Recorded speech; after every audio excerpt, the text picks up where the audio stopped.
IVM. Hello everyone, welcome to Tech Careers in the new podcast series presented by Accenture. I'm your host Shiladitya Mukhopadhyaya.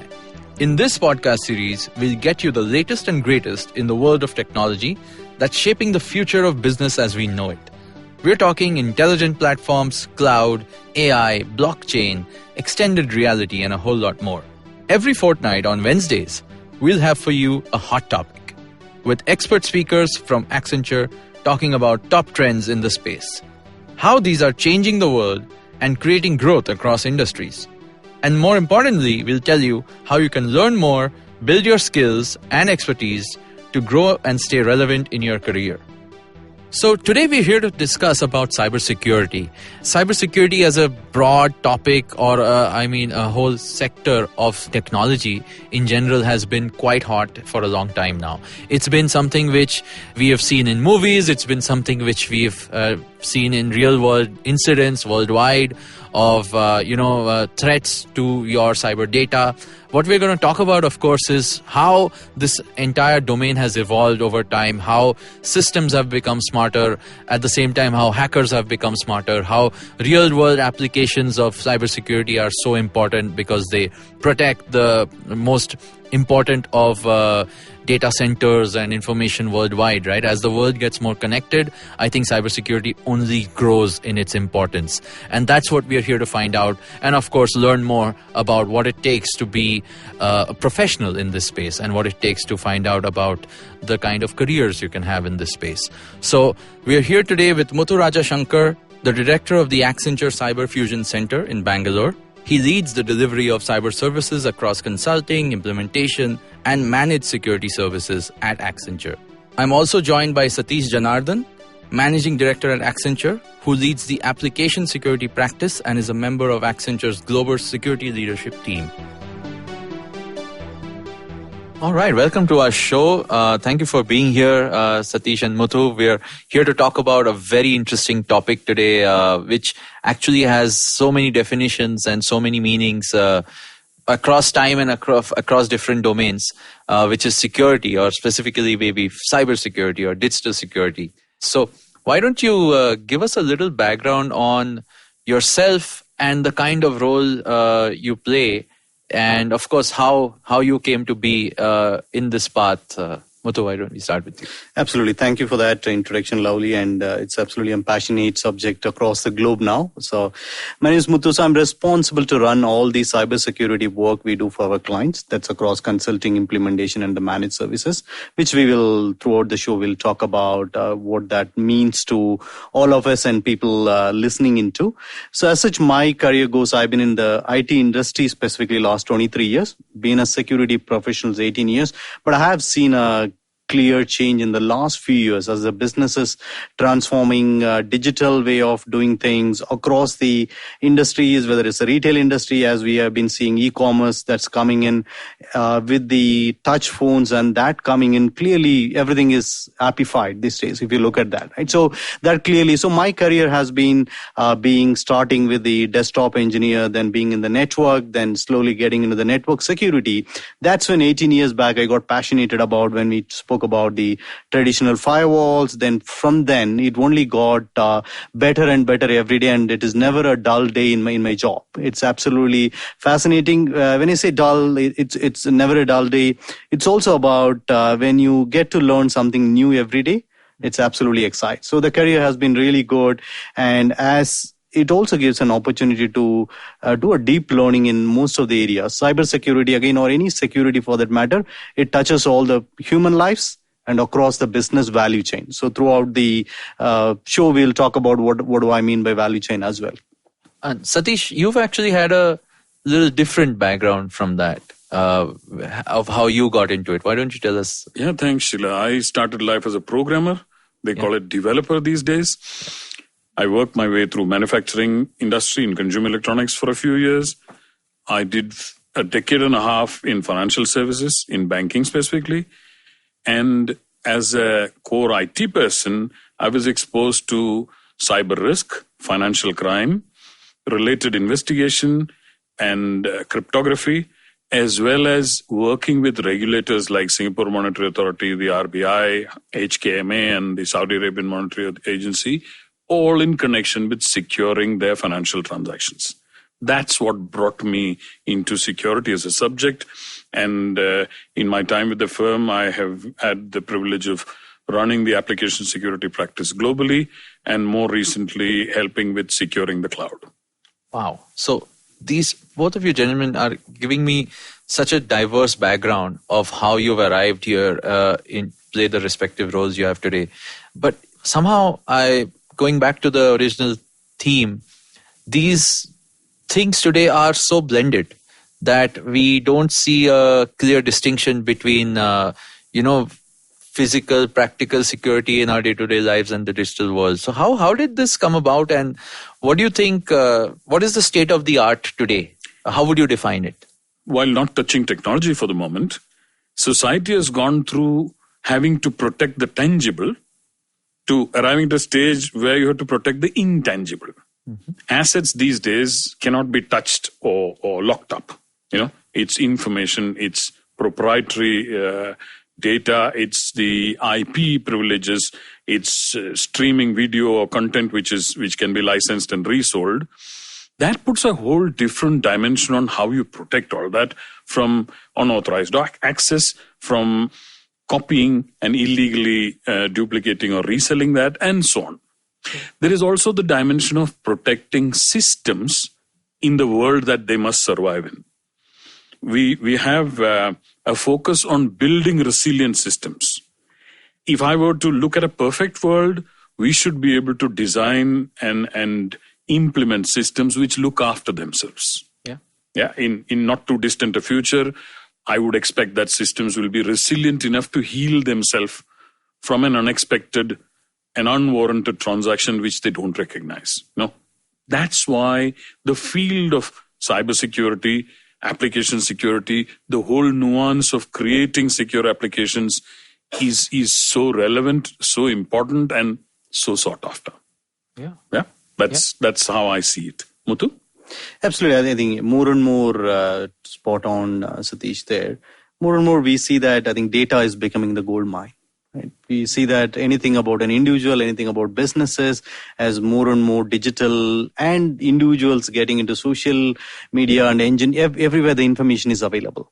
So information is the gold mine now. So what are the hackers after? Or what are the hackers after against the governments, against its people? It's pretty much becoming an industry. It's almost like a war. If you look at the World Economic Forum recent study, the cyber has become the third world largest threat for the people today. Yeah. That is a significant change in, from a national disaster to others that used to be the top 10. It's clearly landscape have completely changed. So while I think technology is helping us to live better life, it also comes with the cost. And that's where we are talking about today, about how that really changes from a cyber perspective for us as a humans. Leave away the business, obviously business, but each individual, as an individual, we all are impacted. So how does this actually come about today? Could you give us some examples of the cutting edge stuff which you here as a practice is being done, or the kind of practical applications which we see or maybe we don't see and are happening in the background? Well, that's a great way to get into the next segment of what we are doing and how this is coming relevant, right? Let's take two examples to be realistic, right?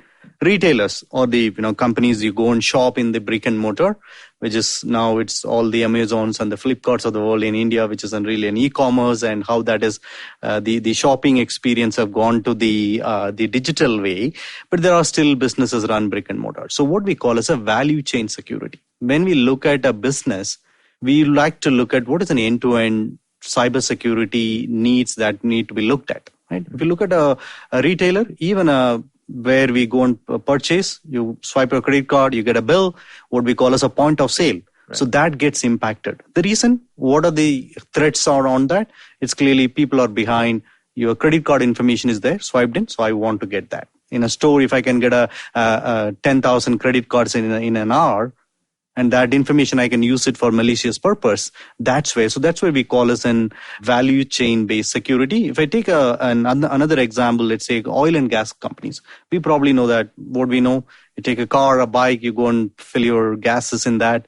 That's what you know about, right? But then look at from an enterprise perspective, oil and gas companies are much more worried about their what we call as upstream systems, where you pull the oil out from the ground, crude oil. That is again being attacked. So if you look at that, that's how we look at a value chain, end-to-end cybersecurity. Why I'm saying that actually gives a tremendous opportunity people across the industry. It not necessarily have to be that you're born as a cybersecurity person or you started as a day one as a cybersecurity. We do need skills that people understand a particular industry, how a bank operate, how an insurance business operate, or how an oil and gas company or a retailer. As you move into digital, what changes that happens to the business, that highly is relevant today about understanding the business. It is no more a technology specific solution. It is really about businesses struggling to keep up with the pace of the changes that is happening in the world, and also being relevant for staying alive in their industry, respective industry. Yeah, in fact, that brings me to a point where one of the things which have happened, I think is, and I see how it's relevant here, when you said, as a security professional today, you actually have to know how the business also operates, because after all, there are humans on the other side who are using these platforms and all the aspects of it. Coming to the real world, or rather the common man's world today, we all carry around a smartphone with us. We all have digital identities and so much information of ours online. It's popularly known now that there's a way, you call it social engineering, right? Where you can actually break into a person's life or, so many of their digital assets by just re-engineering elements from their footprints they've left across in cyberspace. So how does that also come into the realm of solving for that? How do you counter against such things? That's an interesting one. While part of that conversation is about the common man, you and I on the street, and all of the attributes and all of the data sets about me and about you, which is easily available for someone who knows where to look. Yes. As a consequence of proliferating identity theft and social engineering based data theft and leading to financial crime, regulators across countries now have very stringent guidelines on what a business must do to secure their customers' data. And typically, every industry has sanctions by way of penalties, by way of loss of license, etc., if a business fails to meet the minimum expectations. Some geographies like the European Union and North America are far more stringent, but many countries are emulating those regulations.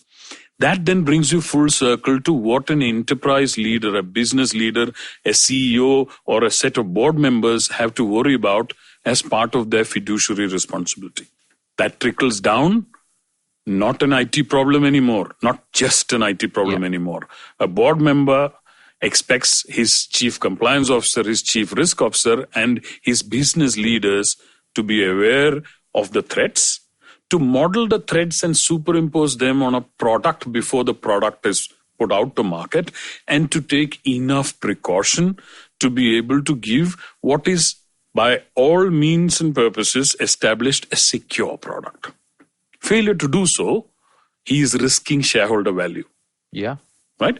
That's how serious it is. And that is the extent of the focus on talent in this area. And that's the extent of focus on the execution in this area.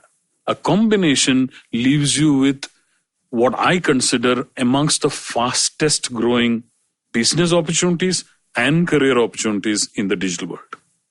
That's how impactful it is. Yeah, and like you said, it's the background for someone with a career path in this field. Of course, it's not just a technologist. It's not just someone who is a developer, but also someone who is aware, who's able to build scenarios and practices, and I would say solutions to all of the various aspects of protecting whatever is the asset that you're trying to protect as part of the organization. Is there?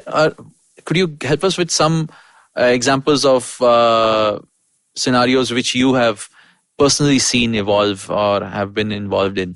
where you've developed a practice which involves, of course, a blend of security across aspects? Yeah, well, I mean, look, clients expect us to be their trusted partner in their journey through the digital business world. They have been, for a recent instance, as recent as about 9 or 10 months ago, is a very large multi-geography retailer who woke up one morning realizing that tens of thousands of his loyalty card holders have been hacked. Now, unfortunate, they could contain the headlines because it wasn't real money. It was loyalty program-based bonus card money. We were called in, and fortunately, we weren't responsible for the breach. We were more the trusted partner who was invited to take a look at how to remedy that breach, how to secure their platforms, and how to reassure their customer base that things were good enough. Was that one person's one point of failure fault? Really, no.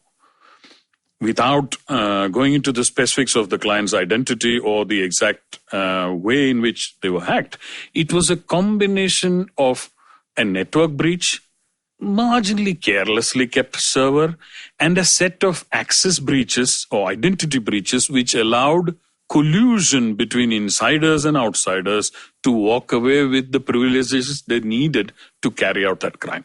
Wow. Now, this sounds easy. It took weeks to identify it and months to fix it.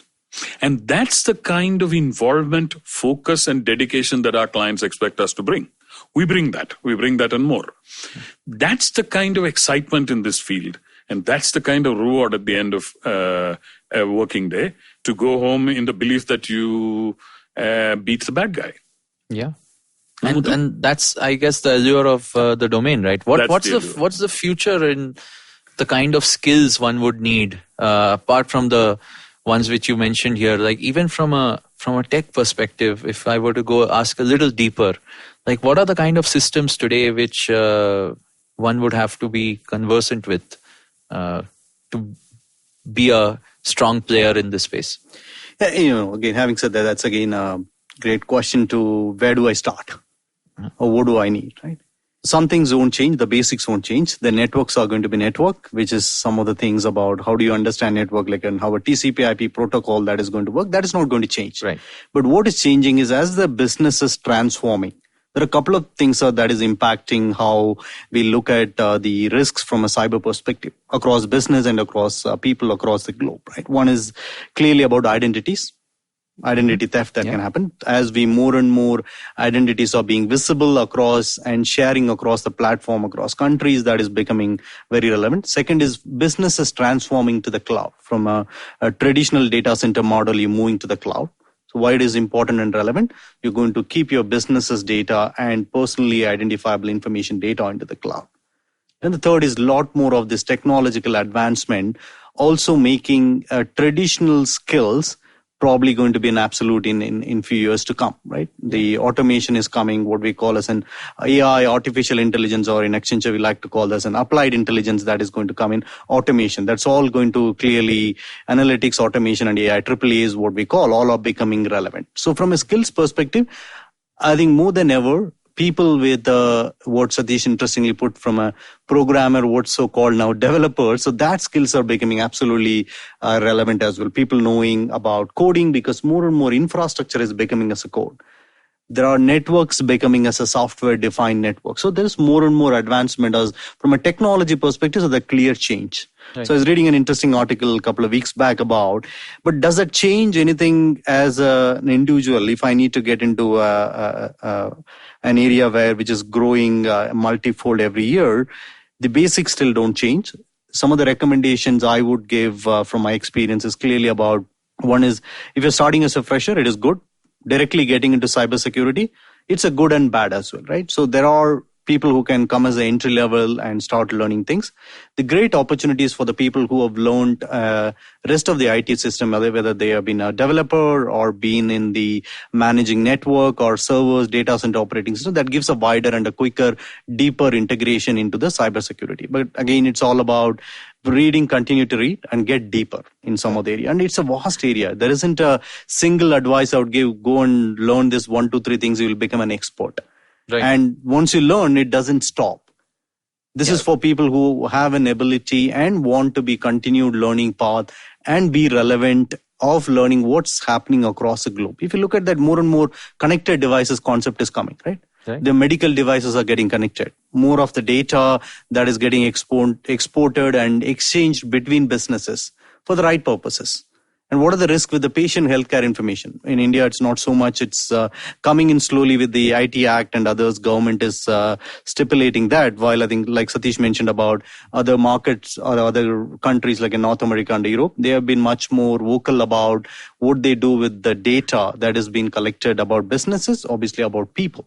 So this is a vast area. There isn't a single guidance, obviously. Still continue to learn basics and continue to be upkeep with the things. And there are clear advancement is clearly starting with the basics, then get to a deeper in 1 to 3 disciplines within cybersecurity. It's not a single cybersecurity, a word is single, right? But that the areas of the expertise needed and how deeper you can get in, that's humongous. The opportunities are really huge. And how as an Accenture, we realized that as a couple of years back, we have an Accenture Security as a business today. We have been started reporting in the market our revenues for Accenture Security. That itself makes a big statement about what we are seeing as a business. If as a firm like Accenture, we are investing in a business, obviously we see that there is a growth expected that is going to help, and the way we want to work and we want to change how the world lives as well. So that's where I would see that the opportunity is really across the spectrum, and opportunities for everyone who wants to get in and have an ability to learn. It's not only for the freshers. And good thing is that I think in India as well, we are seeing a shift change about some of the universities having a cybersecurity focused master degrees, which is actually pretty good to see the change, how the academia is coming and investing and learning through that, why an industry need to be there. There are government focused initiatives, cybersecurity skill task force done by PM's office and led by the NASCOM, the DSCI, Data Security Council of India. So there is a plenty of, I think there is a mood of academia is coming together. Obviously, the businesses are coming together. Then the government is coming together. I think that itself should give an indication about where the world is heading towards with respect to cybersecurity skill needs. Right.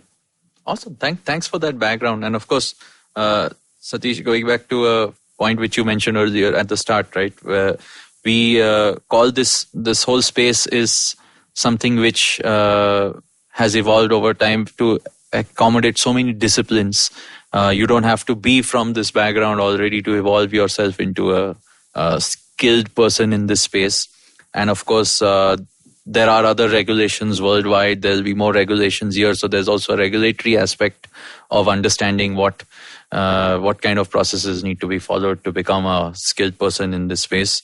So last takeaways on your recommendations on what people should look to become a professional in this space.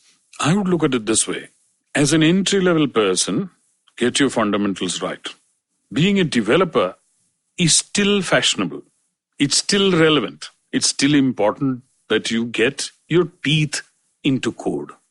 The difference is that you are differentiated and you're premium if you can stand up and say honestly that you know how to design and build resilient, secure applications. That's one part of it. The other, if you're a mid-career person in any industry, there are 14 or 15 hot industries which we support, another 30 or 40 variants of it which have potential. We are always on the lookout for people with a combination of technical and functional knowledge of that industry. Right. They are the ones who know the nuts and bolts of how commerce is done in that space.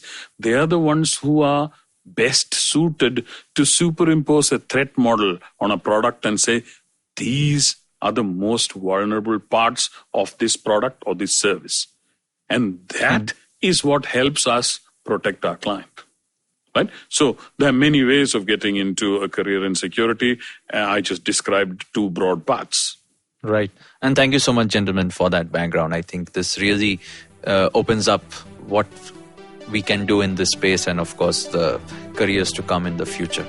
Thank you. Well, thank you so much, Satish and Muthu. This was an inspiring conversation. I think understanding exactly how this world operates and how very interesting and at the same time challenging it is to work in the space of cybersecurity is very interesting. So I'm really glad that we had this conversation and, of course, all the things that we heard from our guest today.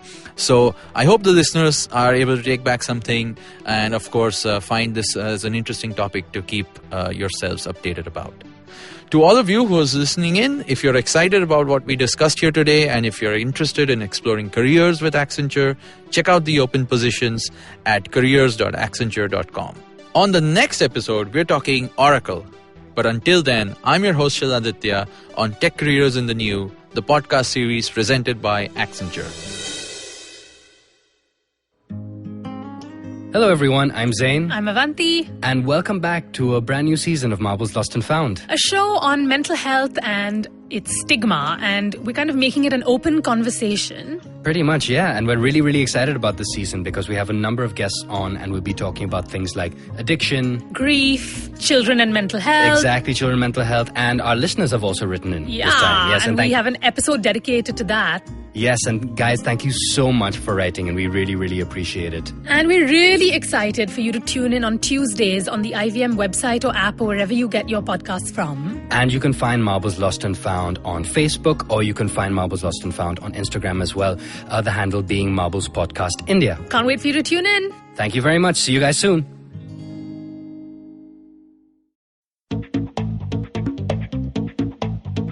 Advertising is dead. Yep, you heard me right. Advertising is dead. We're all in the content business now. Let's not call it news, TV, radio, etc., etc. It's all content, and we're in the middle of this weirdly exciting phase where all the borders and lines that have been drawn over decades has been swept away by this lovely thing called the internet. We're a show where we don't dwell on just the stuff that is now, but rather the wider stuff about advertising, media, content, and the whole goddamn circus surrounding it. Tune in every Tuesday for our weekly unboxing of the mystery box we used to call advertising. I'm Varun Dugirala, co-founder and content chief at The Glitch, and this is my new podcast, Advertising is Dead.